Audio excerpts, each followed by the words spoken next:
All right, Coach, after the dust has settled the last couple days and you know where you are, 3 games left in the regular season, with all the trials and tribulations of the year, would you have taken where you are right now, controlling your own destiny for a top 6 with 3 games left? Absolutely. It's such a blessing to be in this situation, this predicament. This is a fun time of year for all the teams that are in the hunt. And I'm sure if we look back on it and said, will we take being, 47-32, I'm sure we all would say yes. Just curious, back in Portland at halftime, was the team aware of what was going on in other venues, or were you focused on that second half down 3? Focused on the second half for sure.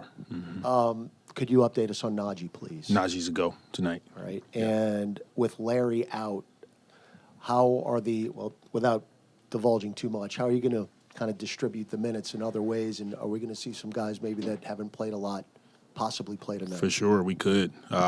We just got to continue to watch it and have a feel for, who needs to go in the game. But it could be Cody, it could be Jeremiah. We can go small with no 5s on the floor at times. So it's really a feel for us right now. Coach, let's go back to that beginning of the discussion of how the NBA Western Conference is shaking out, and it may not finish until the last game of the season, and you guys still in the hunt, for a playoff spot. What are your thoughts about that? All these teams being all so close together toward the end of the season. I think it's great for the league. It's great for the NBA as a whole. It's so competitive. I would say probably the last 2 or 3 weeks of the season that you're almost getting playoff-like experience before you even get to those actual dates. And for us, this is a fun time of year. And considering that fact, talking about the play-in and the playoffs, and where you guys are sitting, and the Kings, and you done played them 4 times already, you done beat them 4 times already. What do you got to do, to keep your team focused on, one game at a time, especially tonight, knowing that this is the 5th time that you meet this team? Yeah, I think it's just that. It's blocking out all the noise and dialing into one game, because that's really what it is right now. It's focusing on one game at a time. The human nature, we all do it. We have a tendency to go look at the standings, who's winning, who's where, but we really have to focus on the task at hand, and that's Sacramento. And we know we've had some success against them, but they're a well-coached team.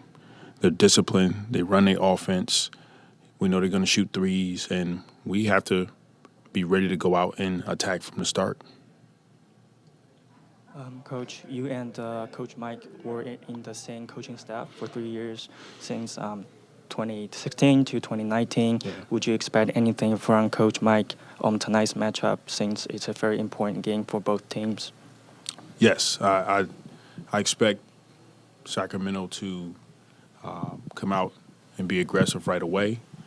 I know Coach Mike. We had an opportunity to be together in Golden State, and what I respect about him is that he's always has his teams prepared. They're disciplined, and they go out and compete night in and night out, and we don't expect anything different tonight.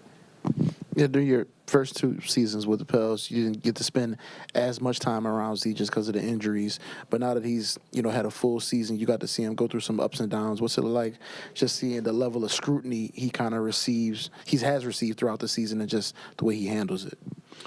Yeah, our relationship is continually growing, and in terms of the scrutiny that Zion gets, the thing that I try to have compassion for is that I haven't experienced that as a player to the level that he does, and the way he handles himself on the court, off the court.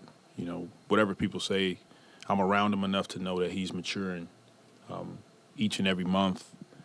When I'm around him, he's getting better and better, and we're all proud to see him put together a season like he's done. And it's fun to watch. It's fun to watch him on the floor, to get an opportunity to talk to him more and more about just life.